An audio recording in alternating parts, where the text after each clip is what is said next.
Bienvenidos a este análisis de perspectivas. El material de hoy se centra en la experiencia de un hombre que tuvo, dos figuras paternas, dos mentores con filosofías radicalmente opuestas sobre el dinero. Por un lado, su padre pobre, un académico brillante, y por otro, su padre rico, un empresario hecho a sí mismo. Y de esa dualidad, claro, nace la pregunta que vamos a explorar. ¿Es la mentalidad de un tipo muy específico de educación financiera la clave real para construir riqueza? ¿O es más bien la educación formal y una carrera estable la base más segura, la más realista para el bienestar económico? Pues mi postura va a ser que la verdadera libertad financiera nace de dominar esas emociones que nos controlan, el miedo y el deseo, y de adoptar una mentalidad centrada en hacer que el dinero trabaje para nosotros y no al revés. Y yo, por mi parte, defenderé que el camino del profesional cualificado, el que se basa en la educación formal y en la estabilidad, no solo es una vía más pragmática para la mayoría, sino que es un pilar fundamental de nuestra sociedad que a menudo se infravalora en esta dicotomía. A ver, la tesis central del padre rico es directa, es casi demoledora. Los pobres y la clase media trabajan por dinero. Los ricos, en cambio, hacen que el dinero trabaje para ellos. La raíz del problema, según él, es que el sistema educativo nos forma para ser buenos empleados, pero no buenos inversores. O sea, nos enseña a buscar la seguridad de un sueldo, pero nos deja financieramente analfabetos. Y esto nos atrapa en lo que él llama la carrera de la rata. Es ese ciclo agotador de levantarse, ir a trabajar para pagar una montaña de facturas y, en cuanto cobras, ver cómo el dinero se esfuma, solo para empezar de nuevo el mes que viene con el mismo miedo a no tener y el mismo deseo de consumir. La clave para escapar no es un sueldo más alto, sino un cambio de mentalidad radical. Pasar del «no me lo puedo permitir», que apaga el cerebro, a la pregunta «¿cómo puedo permitírmelo?», que lo enciende y te obliga a buscar soluciones. La riqueza no se construye trabajando más duro, sino adquiriendo activos que generen ingresos por sí mismos. Para el proyecto de fin de curso tengo que entregar la presentación final la semana que viene. Así que necesito ponerme las pilas este mismo finde. Entiendo perfectamente el atractivo, casi magnético de esa idea, pero déjame que le dé una vuelta. La figura del padre pobre, que era un hombre con un doctorado y un puesto de alta responsabilidad en la administración, representa un ideal que no deberíamos, denigrar tan a la ligera. Hablamos de la columna vertebral de nuestra sociedad: médicos, científicos, profesores, funcionarios, personas que dedican su vida y su talento a un servicio a cambio de una estabilidad y una seguridad que no son una trampa, sino una red de protección esencial. Un plan de jubilación, un seguro médico, un sueldo predecible, no son cadenas, son la base que permite a millones de personas planificar una vida, formar una familia y vivir con dignidad, sin la angustia constante del riesgo extremo. Su consejo, el de estudia mucho para encontrar una buena empresa para la que trabajar, es un camino probado, válido y, sobre todo, realista para la inmensa mayoría. Una sumisión al miedo, me parece que es simplificarlo hasta la caricatura. Pero es que el material precisamente demuestra que la inteligencia académica no se traduce para nada en inteligencia financiera. El padre pobre, con toda su formación, tenía problemas de dinero constantemente. Ganaba un sueldo considerable, sí, pero sus finanzas eran un caos. ¿Y por qué? Porque, según el padre rico, nunca aprendió el lenguaje del dinero. Se centró en su habilidad profesional, pero ignoró por completo cómo gestionar los frutos de esa habilidad. Un momento, ahí te tengo que interrumpir. Sin esa habilidad profesional y ese puesto de funcionario, el padre pobre no habría tenido ese sueldo considerable en primer lugar. La educación formal es la que crea el valor que el mercado laboral recompensa. Es el cimiento. Decir que no sirve porque no te enseña a invertir es como decir que los cimientos de una casa no sirven porque no son el tejado. A ver, ambas partes son necesarias. Sí, pero si solo construyes los cimientos y nunca pones el tejado, te pasas la vida a la intemperie. La lección que a mí me parece más brutal, pero a la vez brillante, es cuando les obliga a trabajar gratis en su tienda. Es una idea que choca, que parece explotación, pero les fuerza a romper el molde de «cambio mi tiempo por tu dinero». Les obliga a abrir los ojos y a buscar oportunidades en lugar de esperar un cheque. Y la encuentran. La biblioteca de cómics, un ACTI, un activo que les generaba dinero sin que ellos tuvieran que estar físicamente presentes. Esa es la esencia de la libertad financiera en miniatura. Es un ejemplo potente, sin duda, pero creo que la conclusión que se extrae es peligrosa. La oportunidad de la biblioteca de cómics surge porque estaban trabajando en la tienda. Su trabajo, aunque no fuera remunerado, fue el catalizador. Y no podemos olvidar que eran 2 niños de 9 años sin hipotecas que pagar ni hijos que alimentar. Seamos realistas, ¿cómo se supone que un adulto con responsabilidades puede simplemente trabajar gratis para ver qué oportunidades aparecen? El camino del padre pobre es precisamente el que te permite generar el capital y la seguridad para, si acaso, poder explorar otras vías más adelante. Sugerir que se puede saltar directamente al paso final es, para el 99% de la gente, una fantasía. Ahí discrepo porque creo que el problema no es el capital inicial, sino la mentalidad. Fíjate en la diferencia de lenguaje que usaban. El padre pobre decía: la razón por la que no soy rico es porque os tengo a vosotros, los niños. El padre rico decía: la razón por la que debo ser rico es porque os tengo a vosotros, los niños. Es la misma circunstancia, pero uno la usa como excusa para la inacción y el otro como motor para la acción. Uno se ve como víctima de sus responsabilidades, el otro como alguien motivado por ellas. El miedo a perder era la emoción dominante del padre pobre, por eso se aferraba a la seguridad. El padre rico entendía que el fracaso es parte del proceso de aprendizaje y que el mayor riesgo es no arriesgar nunca. Ya, pero lo que tú llamas miedo a perder, yo lo llamo prudencia y responsabilidad familiar. Es muy fácil hablar de aprender del fracaso cuando se romantiza la figura del emprendedor. Pero el fracaso financiero para una familia normal no es una lección inspiradora, es una catástrofe. Es no poder pagar la hipoteca, es sacar a tus hijos del colegio. La estabilidad que el padre pobre valoraba era la garantía de que su familia tendría un techo y comida en la mesa. Y esa es una prioridad absolutamente legítima. Además, esa fortaleza psicológica del padre rico, de llamarse a sí mismo rico incluso cuando estaba arruinado, ¿no podría verse también como una peligrosa negación de la realidad que podría llevar a tomar decisiones aún peores? No es una negación, es una declaración de intenciones. Él mismo lo decía. Hay una diferencia entre estar arruinado y ser pobre. Estar arruinado es temporal, ser pobre es eterno. Se trata de la identidad que asumes. El padre pobre asumió la identidad de alguien que nunca sería rico y su profecía se cumplió. Su prudencia se convirtió en una parálisis financiera. Hablemos de algo concreto que menciona el material: la vivienda. La idea del padre rico de que tu casa no es un activo, es un pasivo, choca frontalmente con la experiencia de millones de personas para quienes comprar una vivienda ha sido el principal vehículo de creación de patrimonio generacional. Para la mayoría de la gente, pagar una hipoteca es una forma de ahorro forzoso que acaba creando un capital considerable. Llamarlo simplemente un pasivo es una provocación que ignora esta realidad. Entiendo esa visión tradicional, claro. Pero para el padre rico la definición es matemática, es muy estricta. Un activo es algo que mete dinero en tu bolsillo, y un pasivo es algo que lo saca. Desde esa óptica, una hipoteca, los impuestos, el seguro, el mantenimiento, convierten la residencia principal en el mayor pasivo para la mayoría de la gente, no en un activo. No genera ingresos, genera gastos. La idea no es no tener casa, sino entender que tu casa es un lugar para vivir, no tu principal inversión. La gente se compra la casa de sus sueños demasiado pronto, se ata a una deuda enorme y pierde la flexibilidad para invertir en verdaderos activos que generen flujo de caja. Pero esa definición tan rígida ignora la revalorización del capital y la seguridad vital que proporciona. Es una visión puramente de flujo de caja que desprecia la creación de patrimonio a largo plazo. La mayoría de la gente no tiene acceso a las oportunidades de inversión que describe el padre rico. Su casa es su mayor y a veces única oportunidad de inversión a largo plazo.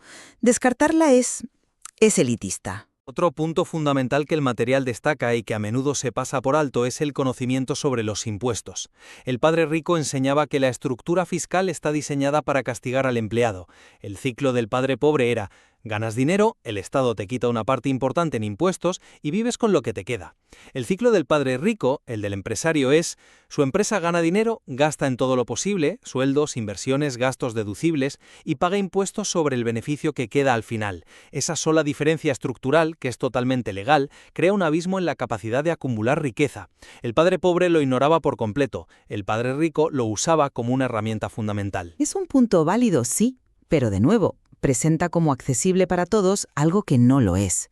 Para aprovechar esas estructuras fiscales, necesitas tener una empresa, necesitas capital, necesitas asesores. Estás describiendo el manual de juego de los que ya son ricos, no un camino viable para alguien que empieza desde cero con un sueldo de empleado. El sistema que representa el padre pobre, el del trabajador por cuenta ajena, es el que financia los servicios públicos que todos usamos. Denigrarlo porque es fiscalmente menos eficiente para el individuo es ignorar su función social. La sociedad necesita una inmensa mayoría de padres pobres, de profesionales competentes, para funcionar. No podríamos sostener una sociedad únicamente compuesta por padres ricos. Sería un caos. No, se trata de denigrar, sino de abrir los ojos a las reglas del juego. El objetivo no es que todo el mundo sea un magnate, sino que la gente entienda cómo funciona el dinero para poder tomar mejores decisiones independientemente de su profesión. Puede ser un médico excelentemente pagado, como el padre pobre, y aún así estar ahogado en deudas porque no entiendes la diferencia entre un activo y un pasivo, o cómo minimizar tu carga fiscal. La educación financiera es una habilidad de supervivencia básica que se nos niega, y esa es la denuncia central del material. Quizás, pero el mensaje que a menudo se extrae de esta filosofía es un individualismo exacerbado, una idea de que el éxito financiero es una responsabilidad puramente personal y que aquellos que no lo logran es por una falla en su mentalidad. Se ignora por completo el contexto socioeconómico, la suerte, los privilegios de partida. La historia del padre rico es inspiradora, pero se presenta como una fórmula replicable, cuando en realidad está llena de riesgos enormes que para la mayoría acabarían en desastre. Se nos cuenta el caso de éxito, pero no el de los 1000 que siguieron ese camino y lo perdieron todo. Al final, la discusión de hoy subraya la idea más poderosa del material. La calidad de nuestra vida está determinada por la calidad de nuestros pensamientos. La filosofía del padre rico es una llamada a la autorresponsabilidad, a tomar las riendas de nuestro destino financiero a través de la educación continua, el control de nuestras emociones y la búsqueda activa de oportunidades para que sean nuestros activos, y no nuestro tiempo limitado, los que generen nuestra riqueza. Es un camino para dejar de ser una pieza en el engranaje de otro y convertirnos en los arquitectos de nuestro propio futuro económico. Y desde mi perspectiva, pues hemos explorado dos modelos de vida con valores muy distintos. Aunque la mentalidad emprendedora y la búsqueda de la independencia financiera son admirables, no podemos menospreciar el inmenso valor de la pericia profesional, la estabilidad y la contribución a la sociedad a través de un empleo. La seguridad que proporciona un trabajo tradicional no es una prisión para cobardes. Para millones de personas es la plataforma sólida y fiable sobre la que construyen sus vidas, las de sus familias y, en definitiva, el tejido de nuestra sociedad, y esa lección merece un profundo respeto. Ambas filosofías al final ofrecen un espejo en el que mirarnos. La tensión entre la seguridad del nido y la libertad del vuelo, entre el camino del empleado y el del inversor, sigue siendo uno de los dilemas centrales de la vida moderna. Exacto. Y quizás el verdadero aprendizaje no es elegir ciegamente entre el padre rico o el padre pobre, sino desarrollar la sabiduría para saber cuándo escuchar la voz de la prudencia y cuándo la de la audacia en nuestro propio y único camino financiero. El material, más que darnos un mapa, nos obliga a coger la brújula y decidir hacia dónde queremos ir. Bienvenidos a este cara a cara. Hoy nos sumergimos en las ideas de nuestro material de referencia, que a menudo dinamitan las convenciones sobre el dinero. Y vamos a abordar una de las más polémicas. Una que toca la fibra sensible de casi todo el mundo. La pregunta central que vamos a desgranar ¿es la casa donde vives tu mayor activo, la base de tu seguridad financiera, o es en realidad tu mayor pasivo, un lastre que te impide crear riqueza real? Exacto. Yo defenderé la tesis del material, que es provocadora, pero argumentaré, lógicamente, implacable. La vivienda principal es un pasivo que atrapa a la gente en un ciclo de trabajo sin fin. Y yo, por mi parte, sostendré que esa visión, aunque es útil para sacudir conciencias, es una simplificación peligrosa, una que ignora la realidad financiera y vital de la mayoría de las personas, para quienes la vivienda es, y debe ser, un activo fundamental. A ver, empecemos por la base, la regla número 1 que propone el texto. Debes conocer la diferencia entre un activo y un pasivo y comprar activos. La definición que ofrece es de una simplicidad brutal. Y ahí, para mí, empieza el problema. ¿Por qué un problema? Es claridad. Un activo es algo que pone dinero en tu bolsillo. Un pasivo es algo que saca dinero de tu bolsillo. Fin de la discusión. Si aplicamos esta lente, una casa es indiscutiblemente un pasivo. Espera. Entiendo que esa es la premisa del texto, pero tenemos que ser claros con quien nos escucha.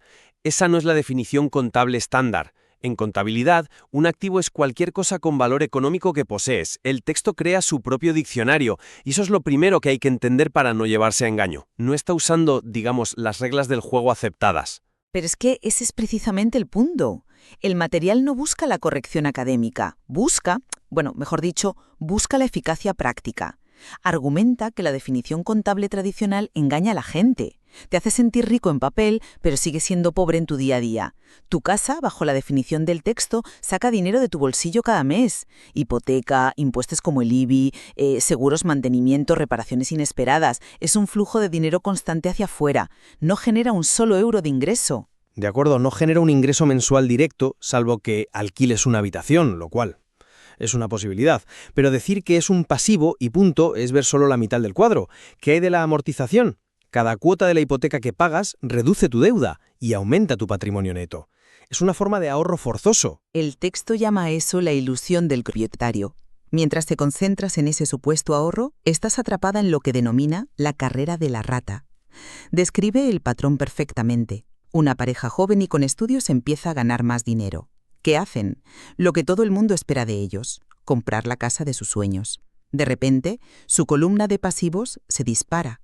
La hipoteca, los gastos del coche nuevo para ir al trabajo, las tarjetas de crédito para amueblarla, y quedan encadenados a sus empleos durante décadas, trabajando cada vez más duro solo para pagar las deudas de los pasivos que han acumulado.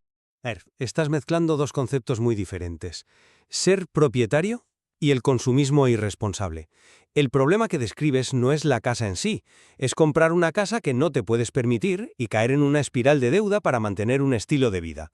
Eso es un problema de comportamiento, de falta de inteligencia financiera.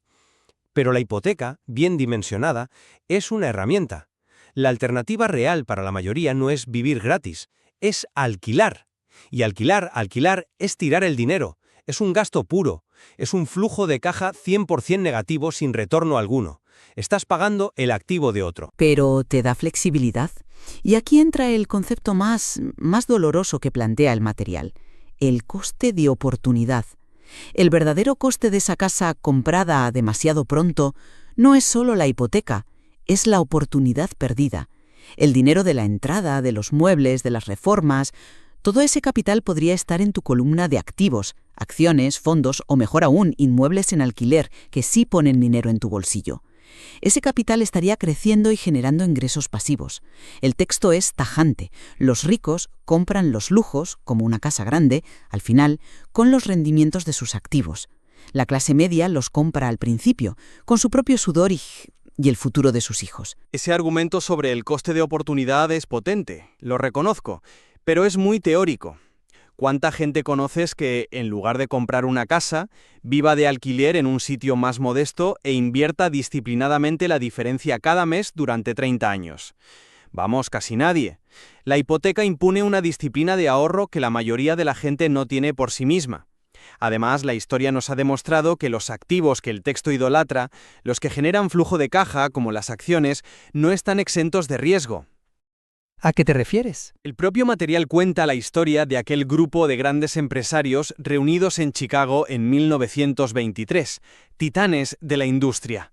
25 años después, la mayoría había muerto en la bancarrota, se había vuelto loco o se había suicidado. El crash del 29 y la Gran Depresión aniquilaron sus activos financieros.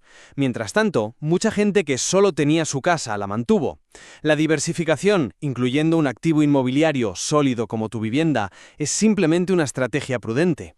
No se puede apostar todo a la bolsa. Pero la crítica del texto no es tanto al riesgo como al autoengaño del valor neto. La gente mira la tasación de su casa, le resta la hipoteca y dice: tengo un patrimonio de X. Pero ese valor es teórico, no es líquido.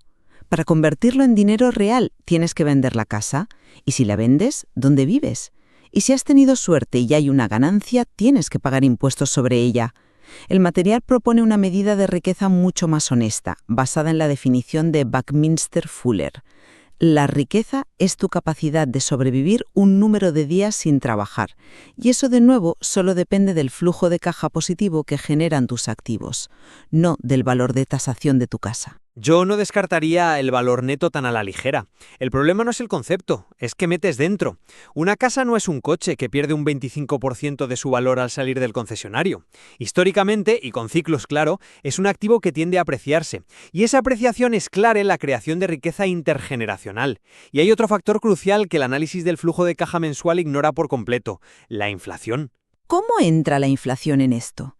Para el texto, la inflación aumenta tus gastos de mantenimiento, el seguro, los impuestos, empeora la situación del propietario. Sí, pero hace algo mucho más poderoso a tu favor. Si tienes una hipoteca tipo fijo, tu cuota mensual es la misma hoy que dentro de 20 años. Pero dentro de 20 años, por el efecto de la inflación, tu salario será probablemente mucho mayor y el valor de ese dinero será menor. Tu deuda real se va licuando con el tiempo.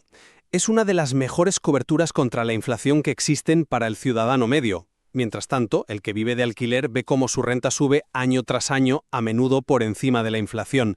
La propiedad te da una predictibilidad y una estabilidad a largo plazo que es impagable. Es un valor intangible que no aparece en la hoja de cálculo del flujo de caja. Entiendo el punto de la estabilidad. Es el argumento principal de casi todo el mundo. Pero el texto nos obliga a preguntarnos: ¿a qué precio? ¿Cuál es el coste oculto de esa estabilidad? Esa supuesta seguridad a menudo te ancla a un lugar, te resta flexibilidad para aceptar una oportunidad laboral en otra ciudad o país, te convierte en alguien menos ágil. Además, esa paz mental de la que hablas se convierte para muchos en la ansiedad del propietario, el miedo a una gran derrama, a una subida de impuestos, a una avería costosa. No es tan sencillo. Puede que no sea sencillo, pero la alternativa de ser un inquilino perpetuo tampoco lo es. Careces de control sobre tu vivienda. Estás sujeto a las decisiones de propietario y a la volatilidad del mercado del alquiler. Y sobre todo, no construyes nada. Todo tu dinero se va a un agujero negro. Y conectemos esto con otra idea central del material: la diferencia entre tu profesión y tu negocio. El texto argumenta que la gente confunde su trabajo, ser médica, por ejemplo, con su negocio, ser dueña de la clínica o de las acciones del hospital. Centrarse en la nómina para pagar una hipoteca cada vez mayor es en esencia ocuparse del negocio de tu jefe, del negocio del gobierno a través de los impuestos y del negocio del banco a través de la hipoteca. Tu verdadero negocio, el que te hará libre, es tu columna de activos. Y la vivienda principal, tal como la concibe la clase media, no pertenece a esa columna. Me parece una visión, demasiado dogmática. Y voy a usar un ejemplo del propio texto para rebatirla. Ray Kroc, el fundador de McDonald's, cuando preguntaba a los estudiantes en qué negocio creían que estaba, todos decían en el de las hamburguesas. Él respondía: no, mi negocio son los bienes inmuebles. Kroc entendía que el verdadero poder de su imperio era el control del suelo donde se asentaban sus franquicias. De forma análoga, un propietario inteligente no tiene por qué ver su casa solo como un techo. Puede ser la primera pieza de su cartera inmobiliaria. ¿Cómo? El texto es claro. Compra inmuebles para alquilar, no para vivir en ellos. ¿Y por qué no ambos? Puedes empezar con tu casa, y cuando el valor haya subido y hayas amortizado parte de la hipoteca, puedes usar ese capital acumulado, el equity, como palanca para pedir un préstamo y comprar una segunda propiedad para alquilar. O puedes alquilar una habitación para generar ingresos extra. O en el futuro, venderla con una ganancia significativa y libre de impuestos en muchos países si es tu vivienda habitual, para comprar algo más grande o invertir ese dinero. La perspectiva del material es demasiado rígida al no reconocer el potencial de la vivienda como un activo estratégico si se gestiona con la inteligencia financiera que el propio libro predica. Pero eso implica un nivel de sofisticación que la mayoría no tiene. Para la persona media, la casa es un pozo de gastos. El consejo del texto es más seguro y directo. Primero construye tu columna de activos que generen ingresos pasivos. Cuando esos activos generen suficiente dinero, entonces y solo entonces cómprate la casa de tus sueños. Págala con el dinero que tu dinero ha generado, no con tu propio trabajo. La casa se convierte en una recompensa, no en el punto de partida de la carrera. Pero es que ser un inversor inmobiliario activo, que es lo que el texto parece proponer como alternativa, tampoco es para todo el mundo. Se dice muy fácil eso de compra inmuebles para alquilar. Pero ser casero es un trabajo, Implica buscar inquilinos, lidiar con impagos, con desperfectos, con llamadas a las 3 de la mañana por una tubería rota. ¿Dónde está ahí el ingreso pasivo? Para mucha gente, la relativa simplicidad, la estabilidad y los beneficios a largo plazo de ser propietario de su propia casa superan con creces los dolores de cabeza de gestionar una cartera de alquileres. En resumen, y volviendo a la tesis central del material, para alcanzar la independencia financiera de la forma más directa, se nos insta a un cambio de mentalidad radical. Debemos dejar de pensar en acumular pasivos que nos hacen parecer ricas, como una casa ostentosa, y centrarnos obsesivamente en construir una sólida columna de activos que generen ingresos reales mes a mes. La vivienda, desde esta perspectiva, debe ser una consecuencia de la riqueza que ya has creado, no el objetivo principal. Para concluir, mi postura es que si bien la advertencia del texto contra el sobreendeudamiento y la confusión entre lujo y activo es profundamente acertada y necesaria, calificar la vivienda principal de mero pasivo es una simplificación excesiva. Es una provocación útil, pero no una verdad absoluta. Gestionada con prudencia, una casa es un pilar fundamental para la creación de patrimonio, una cobertura contra la inflación y una fuente de estabilidad crucial. Es un activo, digamos, híbrido, cuyo valor va mucho más allá del flujo de caja mensual. Al final parece que el debate no reside tanto en la etiqueta definitiva de activo o pasivo, que al fin y al cabo es una definición que el propio texto establece para sus fines. Fondo, como cada decisión financiera, especialmente una tan grande como comprar una casa, impacta no solo nuestro flujo de dinero personal, sino nuestro patrimonio y nuestras opciones de futuro a largo plazo. El simple hecho de cuestionar una creencia tan arraigada como tu casa es tu mayor activo es, en sí mismo, el principal ejercicio de inteligencia financiera que el material nos propone. Bienvenidos. Hoy vamos a analizar una serie de textos sobre filosofía financiera con una idea central que, la verdad, es bastante provocadora. En el mundo real, a menudo no son los más inteligentes los que triunfan, sino los más audaces. Una idea que choca frontalmente con todo lo que nos enseñan desde pequeños. Vamos, que es básicamente saca buenas notas, ve a la universidad y consigue un buen trabajo. Exacto. Pero las fuentes que tenemos aquí sugieren que esa es solo una parte de la ecuación, y quizás no la más importante. Exacto. La misión de hoy es desgranar esa mentalidad. Vamos a explorar por qué el miedo al fracaso nos frena, la diferencia entre trabajar para ganar y trabajar para aprender, y un concepto que a mí me fascina, la idea de inventar dinero. Suena increíble, ¿sí? El argumento de fondo es que la mayoría de la gente no se enriquece porque no ha recibido la formación financiera para ver las oportunidades que tiene delante. Y lo más interesante es que esa formación no es tanto sobre fórmulas complejas, sino sobre coraje y confianza. Veremos por qué la audacia y la tenacidad pueden ser mucho más decisivas para nuestro futuro que un expediente académico brillante. Para empezar, los textos nos ponen sobre la mesa un contraste brutal, a través de dos historias. La primera es la de Alexander Graham Bell. Acababa de patentar el teléfono, tenía una pequeña empresa que no daba abasto y se fue a ver al gigante de la época, Western Union. Claro. Les ofreció todo, la patente y su empresa, por $100.000.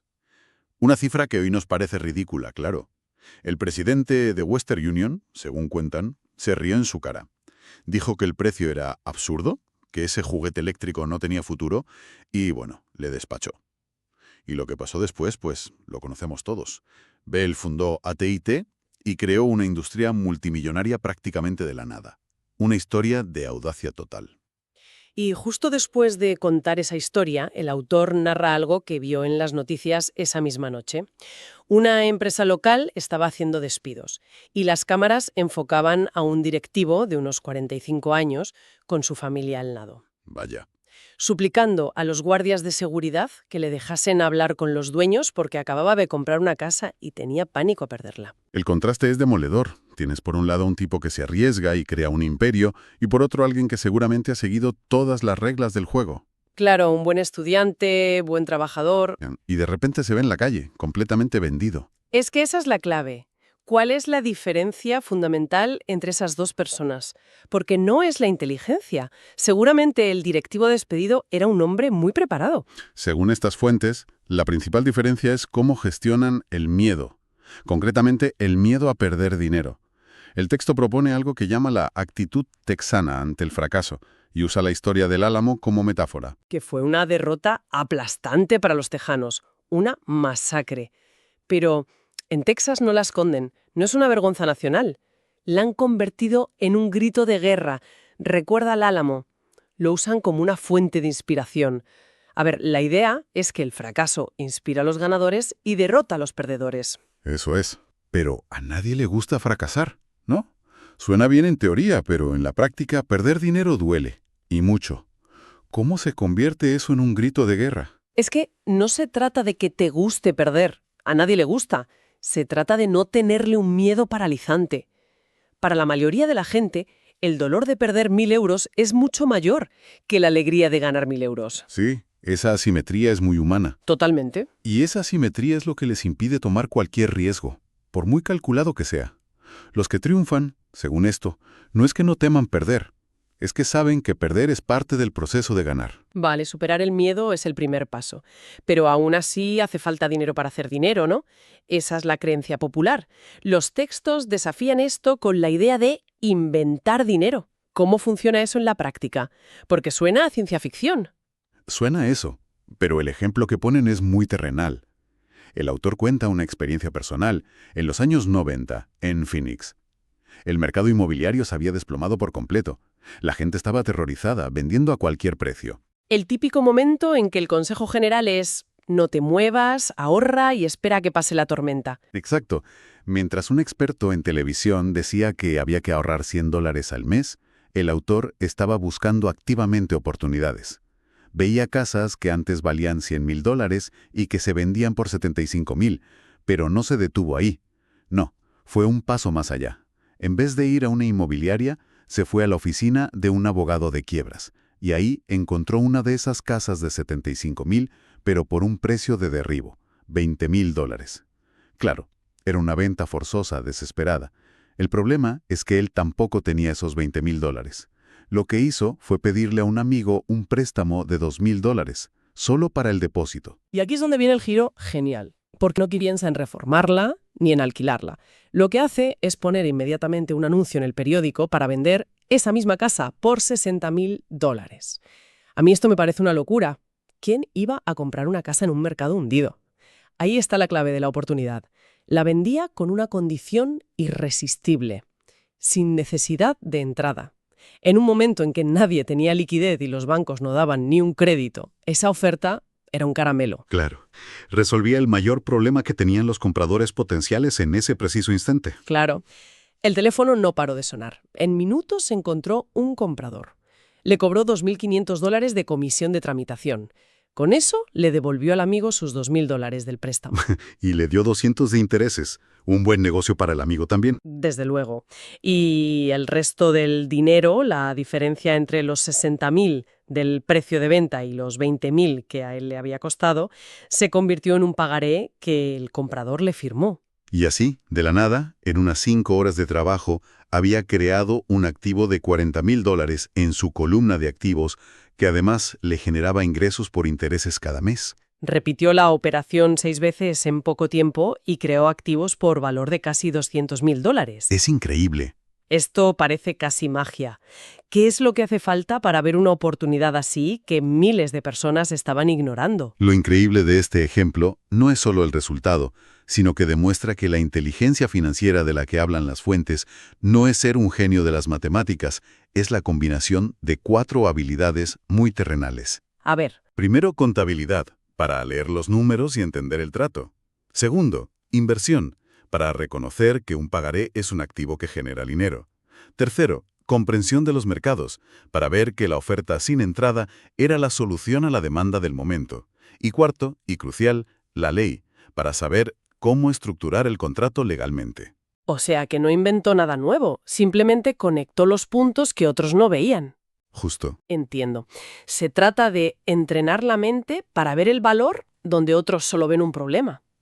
Como el otro ejemplo que cuentan, el del amigo que compró una casa vieja y ruinosa que nadie quería.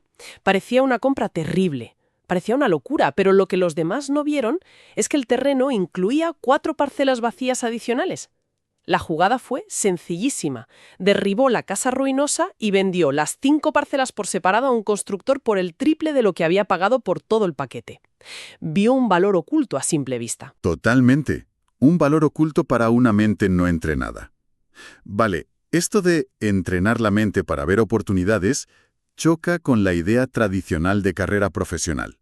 Normalmente nos dicen, especialízate, sé el mejor en tu campo, haz un máster.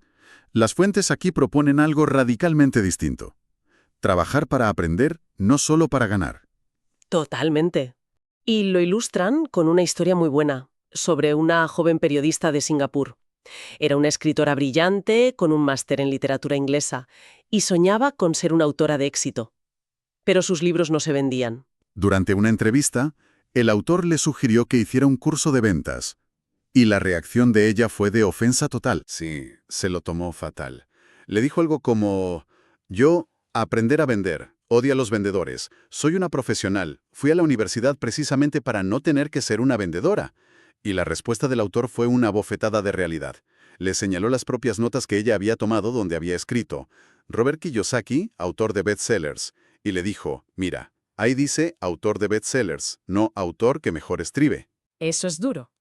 Pero tiene muchísimo sentido. Es inútil ser el mejor cirujano o el mejor escritor o el mejor cocinero si no sabes cómo vender o comunicar lo que haces. Claro. A muchísima gente con un talento increíble solo le falta esa habilidad para que sus ingresos se disparen. Exacto. Y esto conecta con la crítica a la sobreespecialización. El sistema educativo y profesional nos empuja a saber cada vez más sobre cada vez menos. Te conviertes en un experto en un nicho muy pequeño. Y la recomendación de su padre rico, en cambio, era saber un poco sobre mucho. Aprender los fundamentos de la contabilidad, del marketing, de la gestión de personal, de los sistemas. Porque si te especializas demasiado, te quedas atrapado. Si eres un piloto de avión muy bueno y la industria de la aviación entra en crisis, tus habilidades no son fácilmente transferibles. Estás a merced de un solo sector. Justo. Es como el ejemplo de McDonald's que mencionan. ¿Quién no puede cocinar una hamburguesa mejor que la de McDonald's? Prácticamente cualquiera. Yo mismo, sin ir más lejos. Seguramente. Entonces, ¿por qué McDonald's gana miles de millones y nosotros no? Porque no tienen el mejor producto, tienen el mejor sistema. Ahí está, son maestros en sistemas de negocio. La cadena de suministro, la preparación estandarizada, el marketing, la gestión inmobiliaria de sus locales. El sistema para vender y entregar una hamburguesa mediocre es lo que genera la riqueza, no la hamburguesa en sí. Y para entender un sistema, necesitas saber un poco de muchas cosas. Exacto. Vale, todo esto tiene lógica. Superar el miedo, entrenar la mente, adquirir habilidades diversas. Pero aún así, la mayoría de la gente no lo hace. Una cosa es saber la teoría y otra muy distinta, aplicarla. ¿Qué es lo que nos frena en el día a día, incluso si entendemos los conceptos? Esa es la pregunta del millón. Y las fuentes aquí son muy claras al respecto. Identifican 5 barreras psicológicas. La primera es el miedo, que ya hemos tocado. La segunda es el cinismo. El cinismo. ¿Te refieres a esa voz interior que te dice «esto no va a funcionar? ¿Es demasiado bueno para ser verdad?» Sí, o el clásico «¿y si la economía se hunde justo cuando invierto?» Claro. Esa misma voz. El cínico es el que siempre está esperando que el cielo se caiga, como en el cuento de Chicken Little, y esa duda constante le paraliza. Se queda al margen criticando, mientras que el ganador está en el campo de juego, analizando la situación real. Hay una frase clave que usan: los cínicos critican, los ganadores analizan. Justo esa. La tercera barrera que mencionan, la pereza, me parece muy reconocible, pero no la pereza de estar tirado en el sofá, sino una más sutil. Sí. Es la pereza que se disfraza de estar muy ocupado. Estar ocupado con el trabajo, con las tareas del hogar, con 1000 cosas. Para evitar sentarse a pensar en la propia salud financiera, en buscar oportunidades o en aprender algo nuevo. Es una forma de evasión. Y el antídoto que proponen es curioso. Un poco de codicia. Suena mal, pero no se refieren a la avaricia destructiva. Se refieren al deseo de algo mejor, a la ambición sana. Argumentan que frases como «no me lo puedo permitir» cierran el cerebro y matan la creatividad. Claro, es una frase que corta cualquier posibilidad. Exacto. En cambio, si te preguntas «¿cómo podría permitírmelo?», obligas a tu mente a buscar soluciones, a pensar, a ser creativa. Me queda claro. Y luego está el cuarto obstáculo, los malos hábitos. El texto se centra en uno que consideran el más importante, la costumbre de pagarse a uno mismo al final. Y proponen darle la vuelta por completo con la regla de «págate a ti primero». Espera un momento, eso de Págate a ti primero suena increíblemente irresponsable. Si nada más cobrar, cojo una parte y la meto en un fondo de inversión, en lugar de pagar el alquiler o la factura de la luz, me van a cortar los suministros o me van a echar de casa. ¿Cómo se sostiene esto en la práctica? Es que suena totalmente contraintuitivo, y esa es la gracia. No se trata de no pagar tus facturas. La lógica es psicológica. Si te pagas a ti al final, después de pagar a todo el mundo, no sientes ninguna presión. Si no queda nada, pues no inviertes ese mes y no pasa nada. Ya. Pero si te pagas a ti primero, apartando ese dinero para tu columna de activos, de repente la presión se dispara. Claro, porque los acreedores, el casero, el banco, el gobierno, esos no perdonan. Van a empezar a llamar. Exactamente. Y esa presión, según el autor, es tu mejor aliada. Te obliga a ser más inteligente, más creativo, a buscar otras fuentes de ingresos para poder pagarles. Es como si el acoso de los cobradores despertara tu genio financiero. Es un ejercicio de autodisciplina forzada. Sí, Es como ir al gimnasio.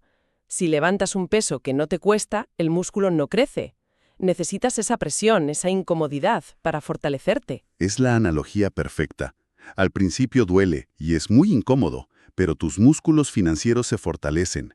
Si, por el contrario, cedes a la presión y cada vez que te llaman sacas dinero de tus ahorros o liquidas tus inversiones para pagar deudas de consumo, te estás debilitando. Usas la presión como catalizador, no como una excusa para rendirte. Eso es. Así que, en resumen, el mensaje de fondo es bastante potente. Nos dicen, atrévete, no dejes que el miedo te paralice, entrena tu mente para ver oportunidades donde otros ven problemas. Trabaja para adquirir un abanico de habilidades, no solo por un sueldo. Y, sobre todo, ten la disciplina de hierro de construir tu columna de activos lo primero de todo, usando la presión a tu favor. Exacto. Y para terminar, las fuentes dejan una reflexión final que me parece que lo ata todo. Distinguen entre dos tipos de inversores. El primero, que es el más común, es el que compra un paquete de inversión. Como quien va a una tienda y compra un ordenador ya montado y listo para usar. Llama a un broker o a un planificador financiero y compra acciones de una empresa, un fondo de inversión, un inmueble. Es un método limpio, sencillo. Muy sencillo. Pero luego está el segundo tipo de inversor, el que crea la inversión. Es como la persona que compra los componentes por separado, el procesador, la tarjeta gráfica, la memoria, y construye el ordenador pieza por pieza. Este inversor sabe cómo encontrar una oportunidad, ya sea un negocio, un inmueble o lo que sea, y juntar las diferentes partes: el trato, el dinero, el equipo de gente. Y la sugerencia, claro, es que las grandes ganancias y las oportunidades de verdad están en ser ese segundo tipo de inversor, el que sabe cómo juntar las piezas de una oportunidad que otros ni siquiera ven. Justo. Y esto nos deja con una pregunta interesante para reflexionar. ¿El consejo financiero que solemos recibir en los medios o de los asesores nos anima a ser compradores de paquetes ya hechos o nos empuja a desarrollar las habilidades necesarias para construir nuestras propias oportunidades desde cero? Bienvenidos. Hoy vamos a hacer un viaje que parte de una encrucijada, una que seguro que a muchos les suena. La de siempre, ¿no? La de siempre. Esa ruta de estudia, saca buenas notas, busca un trabajo seguro y, sobre todo, no te endeudes. El mapa del tesoro de nuestros padres y abuelos. Exacto. Pero, según las fuentes que analizamos hoy, ese mapa podría estar, un poco obsoleto. Podría estar llevándonos a un callejón. O directamente al lugar equivocado. Eso es. Nos proponen que hay dos brújulas, dos mentalidades totalmente distintas que personifican en un padre rico y un padre pobre. Y nuestra misión hoy es desentrañar esas dos filosofías. Pero sobre todo, llenar la mochila con herramientas prácticas. Vamos a dibujar un mapa nuevo para entender de dónde viene el dinero, el famoso cuadrante del flujo de dinero. Luego ajustaremos la brújula, ¿no? Redefinir qué pensamos sobre la educación y el riesgo. Y al final, lo más importante, una lista de acciones concretas para empezar a caminar. Y es un viaje, como bien dices, que no va de buscar atajos. No es para hacerse rico mañana. No. Va de algo más profundo, de desarrollar lo que estos textos llaman inteligencia financiera. La idea de fondo es casi un cambio de identidad. ¿A qué te refieres con un cambio de identidad? Pues pasar de ser alguien que trabaja por dinero a ser alguien que hace que el dinero trabaje para él. O sea, dejar de ser un empleado de tu propio dinero para ser el dueño de sistemas y activos que lo generan. Vale. Nuestro análisis se va a centrar justo en eso, en el cómo se hace esa transición. Perfecto. Pues, para empezar a dibujar ese mapa, vamos a la idea central de las fuentes, el cuadrante del flujo del dinero. A ver, Es una forma muy sencilla de clasificar a la gente según cómo gana su dinero. A la izquierda del cuadrante tenemos la E de empleado y la A de autoempleado. vale. Y a la derecha, la D de dueño de un gran negocio y la I de inversionista. Y según esta filosofía, la gran división, la falla tectónica, por así decirlo, está justo ahí, entre el lado izquierdo y el derecho. Exacto. Sí, y lo interesante es la mentalidad que hay detrás. El lado izquierdo, el de empleados y autónomos, se mueve por la seguridad. El consejo del padre pobre. Totalmente. Busca un buen sueldo, una nómina fija. Es un intercambio directo, vamos. Tu tiempo por dinero. Claro. Y ojo, que estar en el cuadrante A de autoempleado no es malo. Muchos profesionales, cirujanos, abogados, están ahí y ganan muchísimo dinero, El problema no son los ingresos, entonces. ¿no? El problema, según esta filosofía, es la falta de apalancamiento. Si ese cirujano se pone enfermo, ¿qué pasa? Que su facturación cae a cero. Exacto. Ese es el riesgo que el lado derecho del cuadrante busca eliminar. Claro, el lado derecho, el de los dueños e inversionistas, no busca seguridad, sino libertad. El objetivo del padre rico es crear o comprar sistemas. Sistemas, esa es la palabra clave. Negocios, inmuebles, acciones, lo que sea que genere ingresos sin que tú tengas que estar ahí físicamente. Para ilustrar esto, los textos cuentan una parábola que es simple pero muy potente, la de Ed y Bill. La de los cubos de agua, es buenísima. Esa es. Imagina un pueblo sin agua. Contratan a 2 personas, Ed y Bill, para que la traigan de un lago que está a 1 kilómetro. Vale, Ed, muy diligente, coge 2 cubos y empieza a acarrear agua de sol a sol. Empieza a ganar dinero desde el primer día. El autoempleado perfecto, cuadrante A. cambia cubos de agua por monedas. Un trabajo duro, honesto y Lineal. Si quiere ganar más, tiene que acarrear más cubos o trabajar más horas. No hay más. claro, exacto. Mientras Bill desaparece. Durante meses nadie sabe nada. Ed, claro, encantado, tiene todo el mercado para él. Pero Bill no estaba de vacaciones. No. Estaba redactando un plan de negocio, buscando inversores, montando una sociedad. Un año después, aparece con un equipo y monta una tubería de acero desde el lago hasta el pueblo. Y aquí es donde sus caminos se separan para siempre. Ed se centró en la tarea, acarrear agua. Y Bill se centró en el sistema, la tubería. Totalmente. El día de la inauguración, Bill anuncia 3 cosas. 1, su agua es más limpia. 2, puede darla 24 horas al día. Y 3, la guinda del pastel cuesta un 75% menos. Se acabó el negocio de Ed. Se acabó. Intenta competir, baja precios, contrata a sus hijos, compra más cubos, pero su modelo se desmorona. Bill, mientras, se da cuenta de que su tubería se puede replicar en otros pueblos del mundo. Y acaba ganando 1 céntimo por litro, pero de miles de millones de litros. Ahí está. Ed trabaja por el dinero. Y Bill ha creado un sistema que hace que el dinero trabaje para él. Entiendo la parábola, pero, a ver, suena un poco simple. En el mundo real, Bill se enfrentaría a regulaciones, a una inversión inicial gigante, a competidores copiándole la idea en 2 días. ¿No es un poco un cuento de hadas? Desde luego no es un plan de negocio literal. La fuerza de la parábola está en la metáfora, en la pregunta que te obliga a hacerte. ¿Tu energía está en la tarea, en acarrear cubos, o en crear el sistema, la tubería? Vale. Hoy esa tubería podría ser un software, un curso online, un canal de YouTube, una cartera de pisos en alquiler.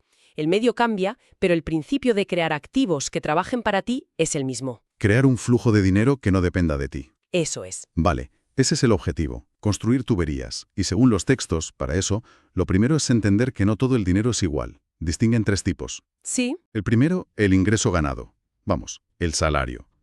El segundo, el de cartera, el que viene de acciones, bonos. Y el tercero, el ingreso pasivo, de bienes raíces o negocios que no gestionas activamente. Y esta distinción, que parece muy teórica, es la clave de todo, por una razón muy práctica. Hacienda, los impuestos. claro. El ingreso ganado, la nómina, es el que soporta los impuestos más altos. Es el dinero más caro de ganar. La estrategia del padre rico se basa en una habilidad: convertir los ingresos ganados en ingresos pasivos o de cartera. Lo más rápido posible. lo más rápido y eficientemente posible, porque por lo general el dinero que trabaja para ti está menos gravado que el dinero por el que tú trabajas. Y claro, si el sistema fiscal premia un tipo de ingreso sobre otro, la pregunta del millón es, ¿por qué en la escuela no nos enseñan nada de esto?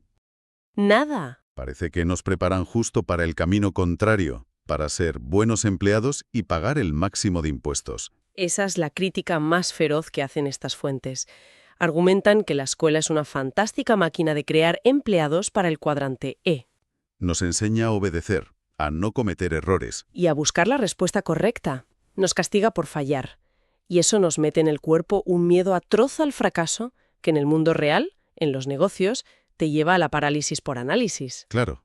La filosofía del padre rico, en cambio, aboga por una educación integral. Mental sí, pero también física, emocional y espiritual. El miedo a perder dinero no es un problema de cálculo, es emocional. Claro, si piensas en emprendedores como Edison, Ford, Gates, Jobs, ninguno fue un estudiante modelo que digamos, Exacto. Su éxito no vino de no cometer errores, vino de aprender de ellos a una velocidad de vértigo. Hay una cita de Edison que lo resume todo. a ver, le criticaban por sus miles de intentos para crear la bombilla, y él respondió, no fracasé 1014 veces, encontré con éxito 1014 maneras en las que esto no funcionaba. Qué bueno. Esa mentalidad es imposible de desarrollar en un sistema que te pone un 0 por equivocarte. Para operar en la derecha del cuadrante, tienes que sentirte cómodo cometiendo errores y aprendiendo. De hecho, proponen una herramienta curiosa para entrenar esto. Un juego de mesa, cash flow. Sí, La idea es que te permite simular inversiones, cometer errores financieros garrafales y aprender, pero con dinero de juguete, sin jugarte los ahorros. es una simulación de vuelo. Entrenas la mente y sobre todo las emociones antes de pilotar el avión de verdad. Bien, hemos dibujado el mapa con el cuadrante, hemos ajustado la brújula con la mentalidad, pero ¿cómo se empieza a caminar? ¿Qué hacemos en la práctica? Vamos a la acción. Las fuentes proponen una lista de acciones muy directas. La primera es casi filosófica. Detente. Simplemente para y evalúa lo que estás haciendo. Si no funciona, deja de hacerlo. La definición de locura, ¿no? Hacer lo mismo esperando resultados distintos. Justo, el segundo paso es buscar nuevas ideas. Ir a librerías, leer sobre temas que no controlas. Ponen el ejemplo del autor encontrando un libro The 16% Solution. Lo leyó, le gustó y a la semana siguiente ya lo estaba aplicando. Mientras que la mayoría se lo contaría a un amigo que, sin haberlo leído, le diría, eso es imposible. Y ahí se acabaría. Todo se acaba. Y el tercer paso, que es clave, busca mentores. Invita a comer a alguien que ya haya hecho lo que tú quieres hacer.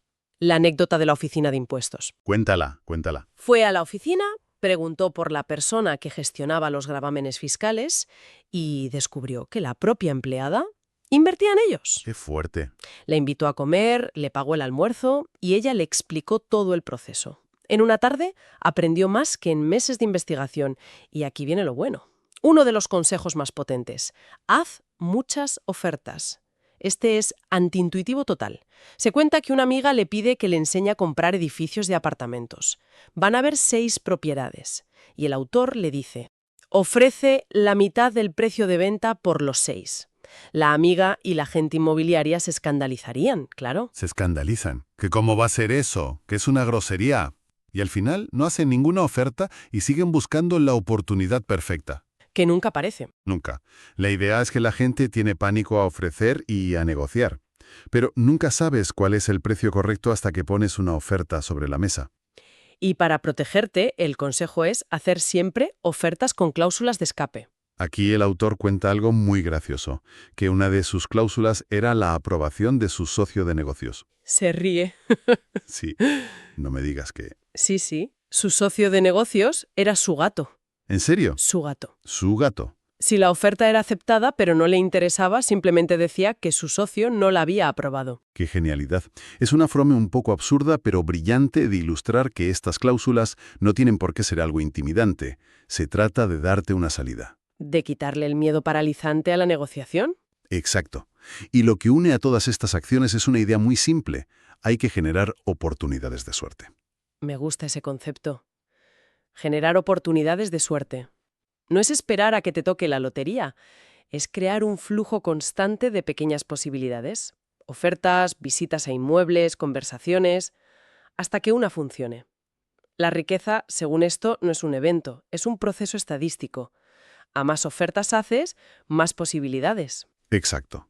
En la lista hay más consejos prácticos, como recorrer una zona una vez al mes para detectar cambios, porque el beneficio se hace al comprar una ganga más un cambio inmobiliario, o la idea de comprar cuando los mercados tienen rebajas. El consumidor medio corre a la tienda cuando hay rebajas en la ropa, pero huye despavorido cuando hay rebajas en la bolsa. Es la psicología del rebaño. Totalmente. El inversor inteligente hace justo lo contrario. Como decía Buffett, sé temeroso cuando otros son codiciosos y sé codicioso cuando otros son temerosos. El beneficio se asegura en la compra, no en la venta. Para ver cómo se combina todo esto, el cuadrante, la mentalidad, las acciones, las fuentes nos dan un caso práctico potentísimo. Sí. La historia de un amigo del autor que estaba intentando ahorrar para la universidad de sus hijos. Vamos a desgranarla, porque es el ejemplo perfecto de inteligencia financiera en acción. El punto de partida es un padre de familia que ahorra $300 al mes en un fondo. Vale. Tras varios años, solo ha acumulado $12.000. Y le quedan todavía 12 años más de ahorro por delante. Una situación que le sonará a muchísima gente. Ahorrar y ver que el dinero apenas crece. Exacto. Siguiendo estos consejos, coge $7.900 de ese fondo y los usa como entrada para comprar una casa en un mercado inmobiliario que estaba por los suelos. Comprar en rebajas. Justo. La casa se alquila inmediatamente y tras pagar hipoteca y gastos le queda un flujo de caja positivo de $125 al mes. Ya ha creado una pequeña tubería, un ingreso pasivo. Ha pasado de tener un dinero parado a tener un activo que trabaja para él cada mes. Efectivamente. 3 años después, el mercado se recupera con fuerza. El inquilino le ofrece comprarle la casa por $156.000. Y aquí viene el movimiento clave. ¿Qué hace? Podría haber vendido, pagado un dineral en impuestos y metido el resto en el banco. La mentalidad del padre pobre. Pero él hace algo diferente. Usa esa figura de la permuta con impuestos diferidos. Espera, esto suena a jerga fiscal de alto nivel. ¿Qué significa eso en la práctica? Pues, en pocas palabras, es una regla que te permite vender una propiedad de inversión y usar el 100% del dinero para comprar otra, sin que Hacienda se lleve su parte de la ganancia en ese momento. Ah, vale. Es como cambiar de coche sin pagar el IVA cada vez. Permite que tu capital crezca mucho más rápido porque no sangra con cada transacción. Pospones el pago de impuestos. Entendido. Es una herramienta para que el efecto bola de nieve sea mucho mayor. Mucho mayor.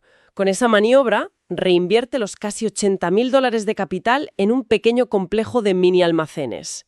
Y con esto, escala su ingreso pasivo de forma masiva. ¿A cuánto? La nueva propiedad empieza a generar casi $1.000 al mes, que van directos al fondo de la universidad. Unos años más tarde, vende ese complejo recibiendo un cheque de casi $330.000. Increíble. Y vuelve a reinvertir el dinero en un nuevo proyecto que hoy le genera más de $3.000 al mes en ingresos pasivos. La conclusión es brutal. Partiendo de $7.900 y aplicando inteligencia financiera, no solo paga la universidad de sus hijos, sino que ha creado un activo que le pagará su propia jubilación. Exacto. Dejó de acarrear cubos de $300 al mes y construyó una tubería financiera que no para de crecer. Es un caso de manual sobre cómo convertir ingreso ganado en un flujo creciente de ingreso pasivo. Entonces, recapitulando el viaje de hoy, hemos dibujado el mapa del cuadrante del flujo de dinero. Sí, hemos ajustado la brújula con un cambio de mentalidad, abrazando la educación financiera y viendo los errores como aprendizaje, y hemos llenado la mochila con acciones concretas. La clave al final parece ser siempre la misma. Aprender a convertir ingresos